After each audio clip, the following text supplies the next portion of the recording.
ꯃꯌꯥꯝꯒꯤ ꯅꯨꯡꯉꯥꯏꯅꯕꯒꯤꯗꯃꯛ ꯂꯩꯖꯔꯤꯕ ꯃꯈꯜ ꯃꯊꯦꯜ ꯃꯅꯤꯄꯨꯔ ꯆꯦꯅꯦꯜꯅ ꯃꯌꯥꯝꯕꯨ ꯏꯀꯣꯛꯂꯣꯟꯅ ꯈꯨꯔꯨꯝꯖꯔꯤ꯫ ꯉꯁꯤꯁꯨ ꯃꯌꯥꯝꯒꯤ ꯅꯨꯡꯉꯥꯏꯅꯕꯒꯤꯗꯃꯛ ꯃꯅꯤꯄꯨꯔꯤ ꯍꯔꯔ ꯁ꯭ꯇꯣꯔꯤ ꯑꯃꯃꯨꯛ ꯄꯨꯗꯨꯅ ꯂꯥꯛꯆꯔꯤ꯫ ꯍꯔꯔ ꯁ꯭ꯇꯣꯔꯤ ꯑꯁꯤꯒꯤ ꯃꯃꯤꯡ ꯊꯣꯡꯅꯥꯎꯗꯒꯤ ꯌꯦꯡꯂꯛꯂꯤ꯫ ꯋꯥꯔꯤ ꯑꯁꯤ ꯍꯤꯡꯂꯤꯕ ꯑꯃꯗꯤ ꯁꯤꯈ꯭ꯔꯕ ꯀꯅꯥꯒꯨꯝꯕꯤ ꯑꯃꯠꯇꯒ ꯃꯔꯤ ꯂꯩꯅꯖꯗꯦ꯫ ꯑꯏꯕꯅ ꯋꯥꯈꯜꯅ ꯁꯥꯒꯠꯆꯔꯒ ꯇꯥꯕꯤꯔꯤꯕꯁꯤꯡꯒꯤ ꯉꯥꯏꯍꯥꯛ ꯄꯣꯊꯥꯅꯕꯒꯤꯗꯃꯛꯇ ꯁꯦꯝꯖꯕ ꯋꯥꯔꯤꯅꯤ꯫ ꯍꯧꯖꯤꯛ ꯃꯌꯥꯝꯗ ꯈꯨꯗꯣꯜ ꯇꯝꯖꯔꯤ Manipuri ꯍꯔꯔ story ꯊꯣꯡꯅꯥꯎꯗꯒꯤ ꯌꯦꯡꯂꯛꯂꯤ꯫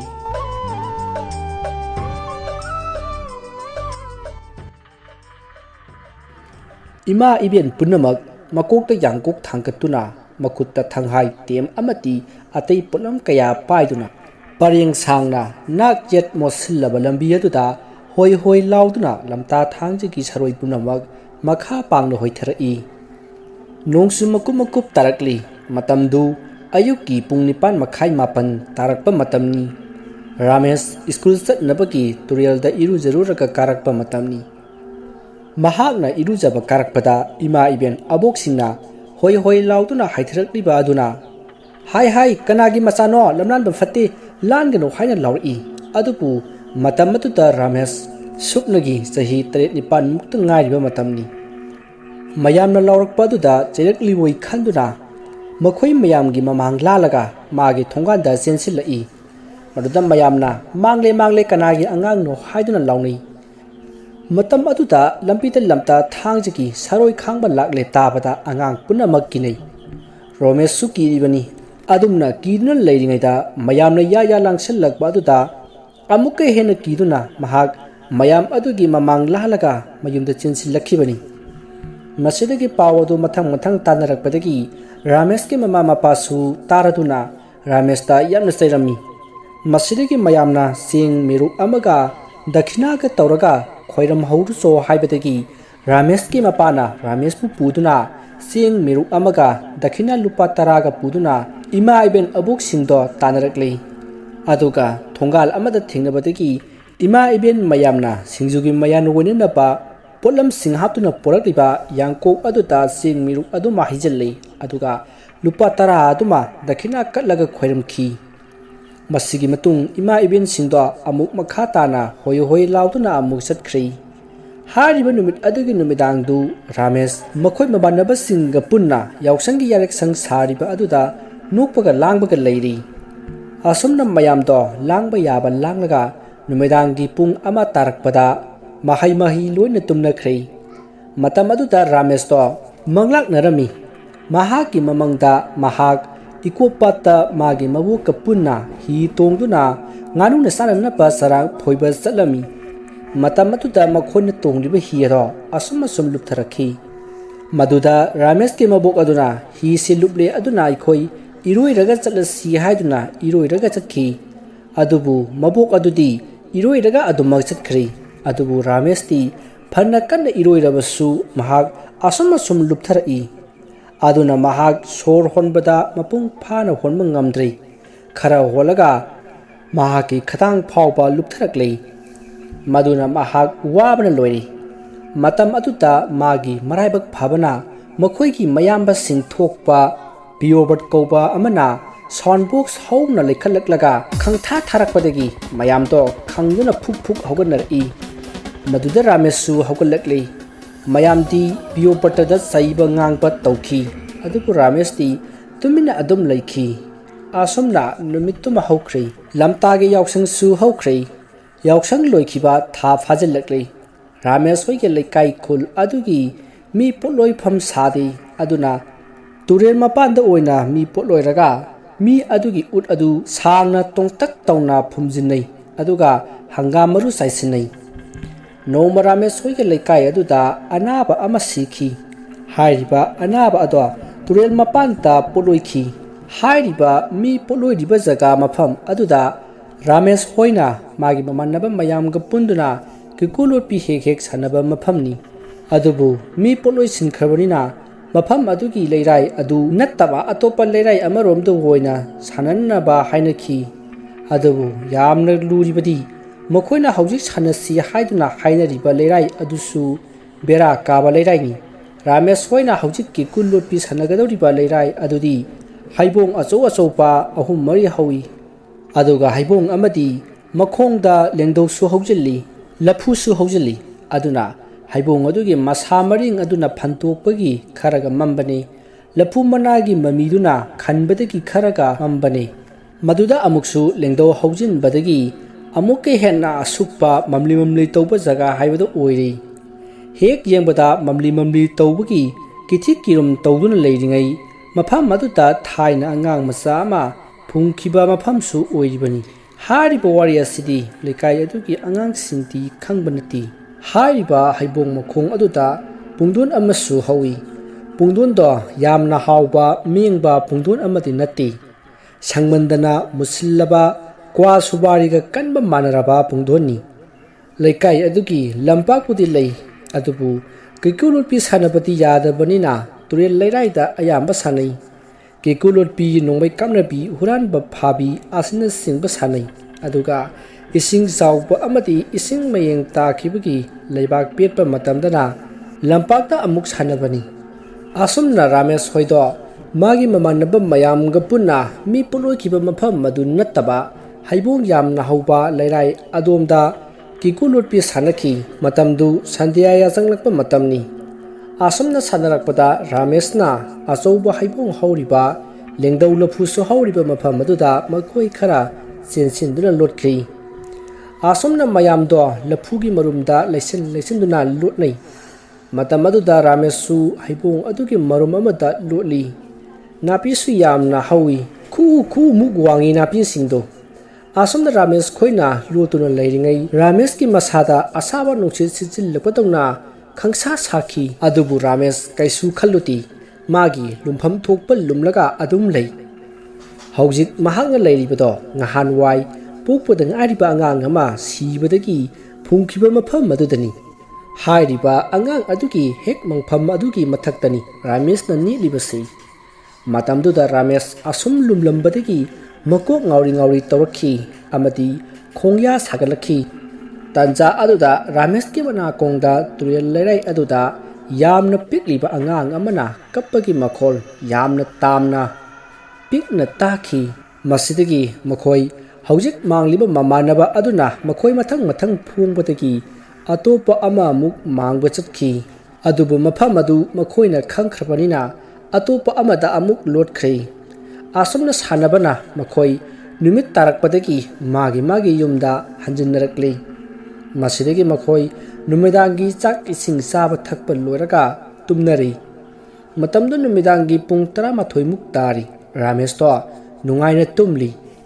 tanja aduda magi mana kongda angang amana kanna kapaki makhol takhi makhol lo tabada ramesh na kanagi angang nune khanduna phamungdagi haugatlai asumna mahakna phamungdagi haugatlaklaga thongnaw hangaga yengbada mafi maron amata setaba angang ama sumangda sansaraga satlaga leirami angang do kapsu kapli madu ubada ramesh na mamang thonga to hanglaga mapanda thorokli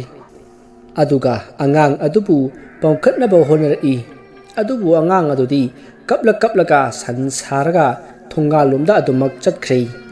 adubu ramesh na angang adu pamkhatnaba tanari asomna angang aduki matung inarakpada ngasai ramesh na lutkhiba angang phungkhiba haibong makhong adugi leirai mapadu yorakli tanja aduda ramesh na matung inarakliba angang ado mapa adu yorakpada mafam khangdana mangkhri maduda ramesh akoiba aduda ingangakna koyeng yengi masada akibadi pokti haujike angang adu kadaida chatkhre haiduna lambigi yet oida koithi thikhi asumna thiringai mafam maduwaida angang masa mayam amana nuktuna sanabagi makhol tarakpada ramesh to koyeng yengi maduda angang masa mafi setaba kuchu taiphet tana ngauba angang mayam ama sanaduna leiramle madu ubada ramesh tu changsinduna mahaksu sanaba yaushinkhi adubu magi sumangda kaplamba sansarga chatlamba angang adudi phangkhidi masidagi nuomba angang singdo amuk tumin leikhre maduda ramesh to pungang ngai haujikta maga sanaramba angang singaduna mafang marang khangdana mangkiba aduda mahak koyeng jingi Masidagi Ramestu mayumlomda amuk halaklei. Mahakna mayumlomda halakpada mahaki matungda mi ama inarakpagum tawki. Maduda Ramesna tungda sat laithoklaga yengi adubu kanasu lairamdi.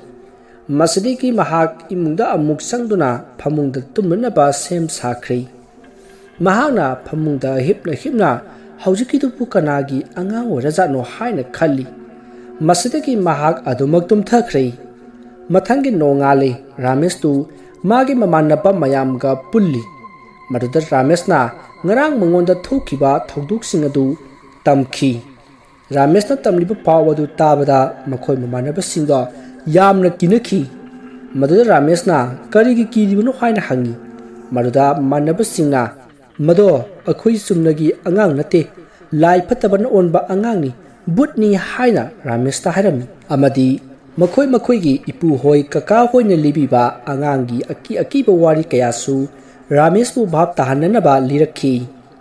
madu mayamdu taruboda Rames kiba asum henjalakle aduga mana ngarang sanamina ruba angang singdo phattaba line onba angangni haiba khanglakle asumna mamanaba singdo wari sanaringai school matam jawraktuna school chatki hariba numituma Rames masa ado haining haraudaba tufak tufai chanba kichit kirum tauba khangprek khangba kaya ama torki asomna school matam loraga mahakna yum halaklaga chakchangda sak saringai magi injang hapliba tengkot ado khitang handoklaga chakpukam aduda gangang thengjilakhi madu uboda mahak kiduna mamabu kauduna kanna chenthorei maduda mamana kaidore haiduna hinkholdagi chensalai maduda Ramesna magi injang tengkot aduna pukhamda gangang thengjilai haina mamada haiki wadu tabada mamana kanna noklaga nangbu ganja chinglubro haiduna noklai masidagi mamana lao ima yengi haiduna mamaga punna sakchangda sangaklaga Ramesto sakhi matam adudadi karisu torokidrei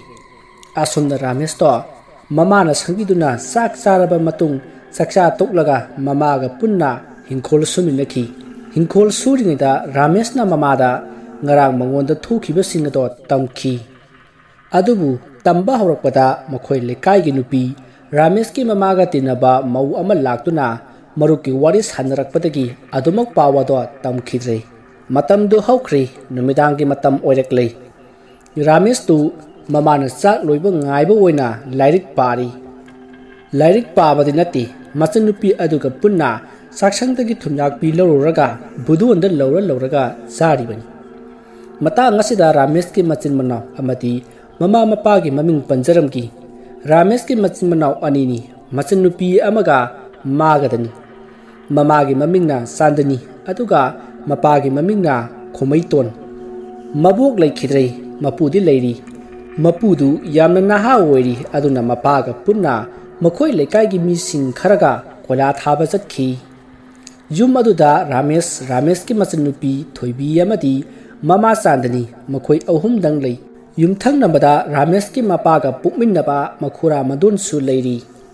makhoina Rames hoigi arai leitada adumak mating tawbi asomna Rames amadi magi machanupi thoibina budulda thumjakpi lawraga saba adu mamana ubadagi kalidu da lawraga sarabati nasa phararoi haiduna sai maduda Ramesna isa kesu tawti hawi haiduna machanupi ga nuktuna sari masidagi makhoi mamana sak loraduna sak chathoklaga tumli matamdu ahingi punga matari matamaduda Rameski manakongda angang kapagi makholado amukasu tarakli makholdu tabada Rames mikap khangthok thorokle mahana mikap thorakpada thongnawda angang amana yinglaga leirami angang aduna wanglabada khu mungai adupu mapung marai pharaba mi amagi thaba muk wangiba thongnaw aduda yingaga angang ama leiram Rames kibana loiri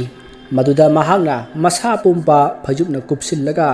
phajuptu kitang haidoklaga yinguba matamdadi haujik thongnawda lepliba angang adugi mamit ado ngangsing lakli maduda Ramesna thongnawdagi butna angangna yinglai angangna thongnawdagi yinglai haiduna kanna lauduna kablai maduda mama chandani su khangprek khangna haugalai aduga ibungo kaidore haiduna pakat hangla'i maduda Ramesna thongnawda angang amana yingla'i angangdu bhutne haiduna kanna aduma kaptuna leiri mana adumna buthoe haiduna kappa aduda machanupi adusu kiduna kapkhalakli Sandani do tawpham khangdri mahakna thongnawda yingubadadi thongnawdo lon sillaga leirami maduda Sandanina Ramesta ibungo nangbu namang oiramgani thongnaw sidi loliba sidi haiduna bap tahananaba honai adubu Ramesna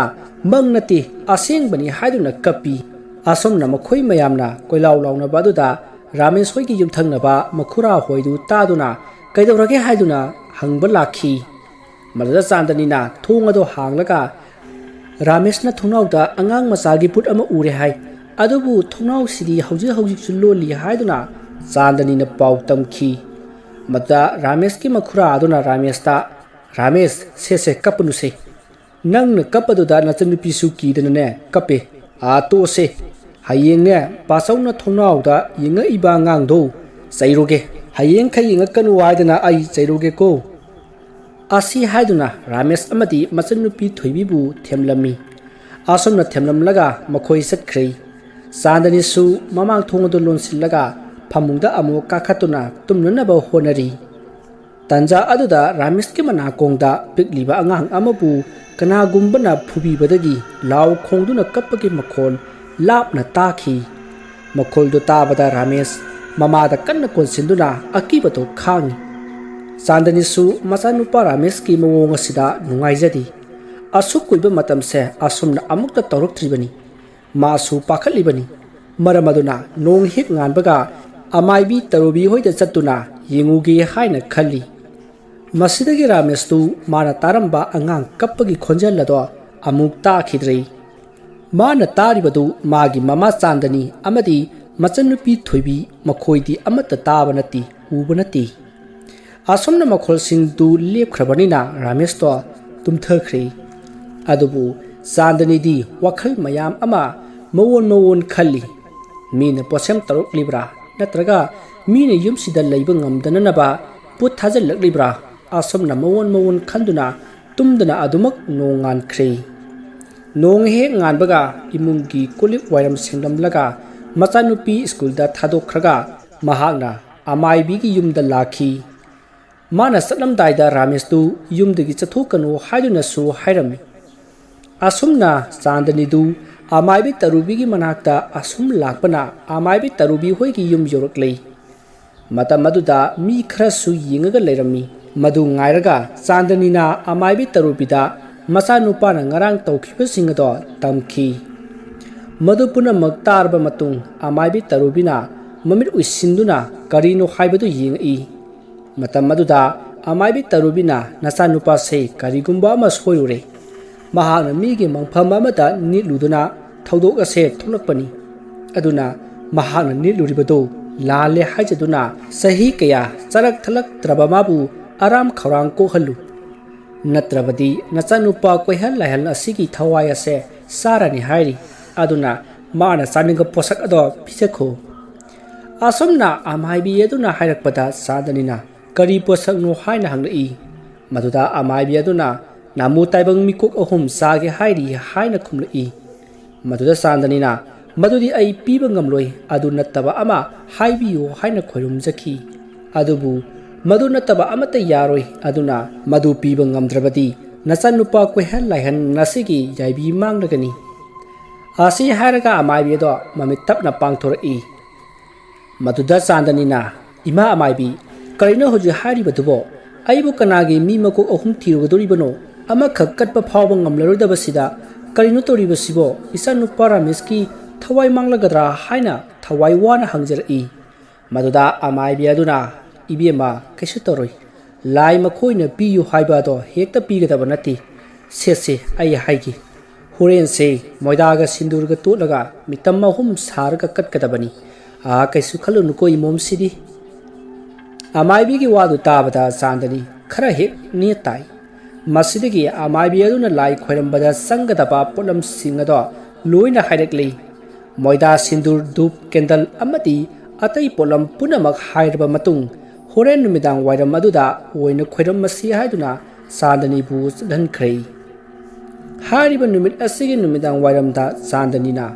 ꯃꯥꯏꯕꯤꯅ ꯍꯥꯏꯔꯤꯕ ꯄꯣꯠꯂꯝꯁꯤꯡ ꯑꯗꯣ ꯁꯨꯅ ꯄꯨꯗꯨꯅ ꯂꯥꯛꯂꯤ ꯑꯗꯨꯒ ꯑꯃꯥꯏꯕꯤ ꯇꯔꯨꯕꯤꯗ ꯂꯥꯏ ꯈꯣꯏꯔꯝꯕ ꯑꯗꯨ ꯍꯧꯅꯅꯕ ꯍꯥꯏꯔꯝꯃꯤ ꯃꯁꯤꯗꯒꯤ ꯑꯃꯥꯏꯕꯤ ꯇꯔꯨꯕꯤꯅ ꯄꯣꯠꯂꯝꯁꯤꯡ ꯑꯗꯣ ꯁꯨꯔꯕ꯭ꯔꯥ ꯍꯥꯏꯅ ꯌꯦꯡꯂꯤ ꯑꯗꯨꯒ ꯂꯥꯏ ꯈꯣꯏꯔꯝꯅꯅꯕ ꯁꯦꯝ ꯁꯥꯈ꯭ꯔꯤ ꯑꯁꯨꯝꯅ ꯃꯣꯏꯗꯥꯒ ꯁꯤꯟꯗꯨꯔꯒ ꯄꯨꯟꯅ ꯇꯣꯠꯂꯒ ꯃꯤꯇꯝ 3 ꯁꯥꯔꯤ ꯑꯗꯨꯒ ꯑꯃꯥꯏꯕꯤ ꯇꯔꯨꯕꯤꯅ ꯃꯥꯒꯤ ꯃꯈꯨꯠ ꯑꯗꯣ ꯊꯥꯡꯅ ꯁꯣꯛꯍꯟꯗꯨꯅ ꯏ ꯃꯔꯤ ꯈꯔꯁꯨ ꯃꯤꯇꯝ 3 ꯑꯗꯨꯗ ꯊꯥꯗꯈꯤ ꯃꯁꯤꯗꯒꯤ ꯁꯤꯟꯕ ꯂꯥꯡꯕ ꯂꯣꯏꯔꯒ ꯂꯥꯏ ꯈꯣꯏꯔꯝꯕꯗꯣ ꯍꯧꯔꯛꯂꯤ ꯑꯁꯨꯝꯅ ꯂꯥꯏ ꯈꯣꯏꯔꯝꯕ ꯂꯣꯏꯔꯒ ꯆꯥꯟꯗꯅꯤꯅ ꯑꯃꯥꯏꯕꯤ ꯇꯔꯨꯕꯤꯗ ꯉꯝꯖꯕ ꯗꯈꯤꯅꯥ ꯈꯔ ꯀꯠꯂꯝꯂꯒ ꯃꯌꯨꯝꯗ ꯍꯔꯥꯎ ꯍꯔꯥꯎ ꯍꯜꯂꯛꯈꯤ ꯃꯁꯤꯗꯒꯤ ꯔꯥꯃꯦꯁꯇ ꯀꯔꯤꯃꯠꯇ ꯇꯧꯔꯛꯈꯤꯗ꯭ꯔꯦ ꯑꯁꯨꯝꯅ ꯀꯔꯤꯃꯠꯇ ꯇꯧꯔꯛꯈꯤꯗꯕ ꯅꯨꯃꯤꯠ 4-5 ꯁꯨꯔꯤ 5ꯅꯤ ꯁꯨꯕ ꯅꯨꯃꯤꯠꯀꯤ ꯅꯨꯃꯤꯗꯥꯡꯅꯤ ꯑꯃꯥꯏꯕꯤ ꯇꯔꯨꯕꯤꯗꯣ ꯃꯥꯒꯤ ꯂꯥꯏꯁꯪ ꯃꯅꯥꯛꯇ ꯐꯝꯂꯒ ꯂꯥꯏ ꯈꯣꯏꯔꯝꯂꯤ ꯑꯗꯨꯒ ꯈꯜꯂꯤ ꯑꯩꯅ ꯃꯇꯝ ꯀꯌꯥꯒꯤ ꯃꯃꯥꯡꯗꯒꯤ ꯑꯉꯥꯡ ꯑꯃꯒꯤ ꯈꯣꯡꯒꯨꯜ ꯂꯤꯔꯛꯄꯗꯨ ꯉꯍꯥꯟ ꯊꯦꯡꯅꯔꯕ ꯃꯗꯨꯒꯤ ꯑꯉꯥꯡꯗꯣ ꯃꯦꯔꯥꯒꯤ ꯊꯥꯡꯖ ꯅꯨꯃꯤꯠꯇ ꯄꯣꯛꯂꯒ ꯅꯨꯃꯤꯠꯇꯨꯃꯛꯇꯗ ꯁꯤꯈꯤꯕꯅꯤ ꯃꯥꯒꯤ ꯑꯁꯤꯕ ꯍꯛꯆꯥꯡ ꯑꯗꯨꯒꯤ ꯐꯨꯝꯐꯝ ꯑꯗꯣ ꯉꯁꯤ ꯐꯥꯎꯕ ꯑꯩꯅ ꯊꯤꯗꯨꯅ ꯂꯥꯛꯈꯤꯕꯅꯤ ꯍꯪꯒꯗꯕꯁꯨ ꯍꯪꯕ ꯌꯥꯕ ꯄꯣꯠ ꯅꯠꯇꯕꯅꯤꯅ ꯀꯌꯥꯗ ꯋꯥꯅ ꯊꯤꯈꯤꯕ ꯑꯗꯨꯕꯨ ꯃꯄꯨ ꯃꯍꯥꯛꯅ ꯆꯥꯟꯕꯤꯗꯨꯅ ꯑꯩꯉꯣꯟꯗ ꯂꯩꯐꯝ ꯑꯗꯣ ꯇꯥꯛꯄꯤꯔꯦꯗꯅ ꯐꯩ ꯑꯗꯨꯗꯤ ꯂꯥꯛꯂꯤꯕ ꯃꯦꯔꯥꯒꯤ ꯊꯥꯡꯖ ꯅꯨꯃꯤꯠ ꯑꯁꯤꯗ ꯑꯩꯅ ꯃꯗꯨꯒꯤ ꯑꯉꯥꯡ ꯑꯗꯣ ꯈꯣꯠꯇꯣꯛꯂꯒ ꯑꯩꯒꯤ ꯃꯤꯅꯥꯏ ꯑꯣꯏꯍꯟꯗꯕ ꯌꯥꯗ꯭ꯔꯦ ꯑꯁꯨꯝꯅ ꯈꯜꯂꯒ ꯑꯃꯥꯏꯕꯤ ꯇꯔꯨꯕꯤꯗꯣ ꯃꯣꯃꯣꯟ ꯅꯨꯛꯂꯒ ꯂꯥꯏ ꯑꯃ ꯈꯣꯏꯔꯝꯂꯕ ꯃꯇꯨꯡ ꯏꯃꯨꯡꯗ ꯆꯪꯈꯤ ꯑꯗꯨꯕꯨ ꯍꯥꯏꯔꯤꯕ ꯅꯨꯃꯤꯠ ꯑꯗꯨꯗꯒꯤ ꯑꯃꯥꯏꯕꯤ ꯇꯔꯨꯕꯤꯅ ꯑꯉꯥꯡ ꯑꯗꯨꯕు ꯆꯥꯛꯊꯥꯛ ꯍꯨꯟꯗꯨꯅ ꯃꯥꯒꯤ ꯑꯣꯏꯅꯅꯕ ꯊꯦꯝꯕ ꯍꯧꯈꯤ ꯑꯗꯨꯒ ꯔꯥꯃꯦꯁꯀꯤ ꯃꯁꯥꯗ ꯌꯦꯠꯂꯝꯕ ꯑꯗꯨꯁꯨ ꯃꯍꯥꯛꯅ ꯇꯥꯟꯊꯣꯛꯄ ꯅꯠꯇꯦ ꯃꯉꯣꯟꯗ ꯀꯔꯤꯃꯠꯇ ꯇꯧꯗꯅꯕ ꯍꯥꯏꯗꯨꯅ ꯆꯥꯛꯊꯥꯛ ꯍꯨꯟꯗꯨꯅ ꯊꯦꯝꯕ ꯈꯛꯇꯅꯤ ꯑꯗꯨꯒ ꯃꯍꯥꯛꯇꯤ ꯑꯗꯨꯒꯨꯝꯕ ꯑꯉꯥꯡꯅ ꯑꯣꯟꯕ ꯂꯥꯏ ꯑꯗꯨꯕꯨ ꯇꯥꯟꯕ ꯍꯩꯕꯒꯤ ꯂꯩꯋꯥ ꯑꯗꯨꯁꯨ ꯍꯩꯇꯦ ꯑꯗꯨꯅ ꯃꯍꯥꯛꯅ ꯆꯥꯛꯊꯥꯛ ꯍꯦꯛ ꯍꯨꯟꯗꯕ ꯃꯇꯝꯗ ꯔꯥꯃꯦꯁꯇ ꯑꯣꯟꯁꯤꯜꯂꯛꯄ ꯍꯥꯏꯕꯁꯤꯃꯗꯤ ꯁꯣꯏꯗ꯭ꯔꯕꯅꯤ ꯊꯧꯗꯣꯛ ꯑꯁꯤꯒꯤ ꯃꯇꯨꯡ ꯊꯥ 2 ꯂꯩꯔꯒ ꯔꯥꯃꯦꯁ ꯍꯣꯏꯗꯨ ꯇꯨꯔꯦꯜ ꯂꯩꯔꯥꯏꯗ ꯑꯃꯨꯛ ꯁꯥꯟꯅꯈꯤ ꯑꯗꯨꯕꯨ ꯃꯈꯣꯏ ꯔꯥꯃꯦꯁꯅ ꯂꯥꯏ ꯐꯠꯇꯕ ꯊꯦꯡꯅꯈꯤꯕ ꯅꯤꯠꯂꯨꯕ ꯇꯨꯔꯦꯜ ꯂꯩꯔꯥꯏ ꯑꯗꯨꯗꯗꯤ ꯁꯥꯟꯅꯗ꯭ꯔꯤ ꯃꯍꯧꯁꯥ ꯃꯈꯣꯏꯅ ꯍꯥꯟꯅ ꯁꯥꯟꯅꯔꯝꯕ ꯂꯩꯔꯥꯏ ꯑꯗꯨꯗ ꯁꯥꯟꯅꯈꯤ ꯑꯗꯨꯕꯨ ꯃꯈꯣꯏꯅ ꯁꯥꯟꯅꯔꯤꯕ ꯂꯩꯔꯥꯏ ꯑꯗꯨꯗ ꯃꯤ ꯑꯃ ꯄꯣꯠꯂꯣꯏꯈꯤꯕꯒꯤ ꯃꯣꯡꯐꯝ ꯂꯩꯔꯤꯕꯅꯤ ꯑꯗꯨꯕꯨ ꯁꯥꯟꯅꯔꯤꯕ ꯑꯉꯥꯡꯁꯤꯡ ꯑꯗꯨꯗꯤ ꯀꯥꯎꯊꯣꯛꯅꯈ꯭ꯔꯦ ꯅꯨꯃꯤꯠꯇꯨ ꯅꯣꯡꯁꯨ ꯃꯪꯉꯤ ꯅꯨꯡꯁꯤꯠꯁꯨ ꯀꯟꯅ ꯁꯤꯠꯂꯤ ꯅꯣꯡ ꯅꯨꯡꯁꯤꯠ ꯇꯧꯒꯗꯕ ꯃꯥꯜꯂꯤ ꯍꯥꯏꯗꯨꯅ ꯃꯤ ꯄꯨꯝꯅꯃꯛ ꯃꯄꯥꯟꯗ ꯂꯩꯕ ꯄꯣꯠ ꯆꯩ ꯂꯣꯏꯁꯤꯟꯅꯔꯤ ꯑꯗꯨꯕꯨ ꯁꯣꯝꯗ ꯇꯨꯔꯦꯜ ꯃꯄꯥꯜꯗ ꯁꯥꯟꯅꯔꯤꯕ ꯑꯉꯥꯡꯁꯤꯡ ꯑꯗꯨꯗꯤ ꯅꯨꯡꯁꯤꯠ ꯀꯟꯅ ꯁꯤꯠꯄ ꯑꯗꯨꯗ ꯅꯨꯡꯉꯥꯏꯗꯨꯅ ꯑꯗꯨꯃꯛ ꯁꯥꯟꯅꯔꯤ ꯑꯁꯨꯝꯅ ꯁꯥꯟꯅꯔꯛꯄꯗ ꯔꯥꯃꯦꯁꯇꯨ ꯃꯥꯡꯕꯗꯒꯤ ꯃꯍꯥꯛꯅ ꯃꯥꯒꯤ ꯃꯃꯥꯟꯅꯕꯁꯤꯡ ꯑꯗꯨꯕꯨ ꯀꯦꯀꯨ ꯐꯣꯡꯅꯅꯕ ꯀꯣꯏꯊꯤ ꯊꯤꯔꯛꯏ ꯃꯥꯒꯤ ꯑꯀꯣꯏꯕꯗ ꯍꯥꯟꯅ ꯐꯣꯡꯂꯕ ꯃꯃꯥꯟꯅꯕꯁꯤꯡꯁꯨ ꯏꯟꯅꯔꯛꯂꯤ ꯃꯇꯝ ꯑꯗꯨꯗ ꯔꯥꯃꯦꯁꯅ ꯉꯍꯥꯟ ꯅꯣꯡꯃ ꯄꯣꯠꯂꯣꯏꯈꯤꯕ ꯑꯗꯨꯒꯤ ꯃꯣꯡꯐꯝ ꯑꯗꯨꯗ ꯈꯔ ꯇꯣꯡꯉꯤ ꯍꯥꯏꯗꯨꯅ ꯂꯦꯞꯂꯨꯔꯦ ꯃꯍꯥꯛꯅ ꯂꯦꯞꯂꯤꯕꯗꯨ ꯃꯣꯡꯐꯝ ꯑꯗꯨꯒꯤ ꯀꯣꯛꯀꯤ ꯁꯔꯨꯛꯇꯅꯤ ꯃꯍꯥꯛꯇꯤ ꯁꯣꯡꯕꯒ ꯃꯥꯅ ꯂꯦꯞꯂꯤꯕꯗꯣ ꯀꯗꯥꯏꯗꯅꯣ ꯍꯥꯏꯕ ꯃꯍꯥꯛ ꯈꯪꯈꯤꯗꯦ ꯃꯗꯨꯗ ꯃꯌꯥꯝꯅ ꯃꯥꯒꯤ ꯃꯅꯥꯛꯇ ꯆꯪꯁꯤꯜꯂꯛꯄꯗ ꯃꯥꯅ ꯂꯦꯞꯂꯤꯕꯗꯨ ꯃꯤꯒꯤ ꯃꯣꯡꯐꯝꯅꯤ ꯍꯥꯏꯕ ꯈꯪꯕꯗꯒꯤ ꯔꯥꯃꯦꯁ ꯅꯪꯅ ꯂꯦꯞꯂꯤꯕꯗꯣ ꯃꯣꯡꯐꯝꯅꯤꯅꯦ ꯍꯥꯏꯗꯨꯅ ꯂꯥꯎꯅꯔꯛꯏ ꯃꯇꯝ ꯑꯗꯨꯗ ꯔꯥꯃꯦꯁꯅ ꯃꯈꯥꯗ ꯌꯦꯡꯊꯔꯨꯕꯗ ꯃꯤ ꯑꯃ ꯂꯩꯕꯥꯛ ꯃꯅꯨꯡꯗ ꯍꯤꯞꯄꯗꯧꯅ ꯏꯁꯥꯡ ꯁꯥꯡꯅ ꯇꯣꯡꯂꯒ ꯂꯩꯔꯝꯈꯤ ꯑꯃꯗꯤ ꯑꯀꯣꯏꯕꯗ ꯍꯪꯒꯥꯝ ꯈꯔꯁꯨ ꯍꯧꯔꯝꯈꯤ ꯃꯗꯨ ꯎꯕꯗ ꯔꯥꯃꯦꯁ ꯀꯟꯅ ꯂꯥꯎꯔꯒ ꯆꯦꯟꯊꯣꯔꯛꯈꯤ ꯋꯥꯔꯤ ꯑꯁꯤꯒꯤ ꯑꯍꯥꯟꯕ ꯇꯥꯡꯀꯛ ꯃꯇꯥꯡ ꯑꯁꯤꯗ ꯂꯣꯏꯖꯔꯤ